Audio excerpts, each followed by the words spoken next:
মাম্মাম খুব সুন্দর ঢোল বাজাচ্ছে।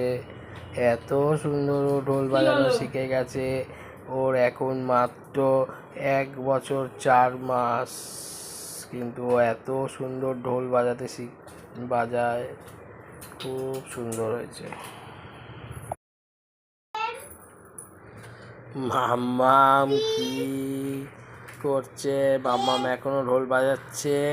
বাজাতে বাজাতে বাজাতে এত হাসছে, হাসিটা ওর অপূর্ব।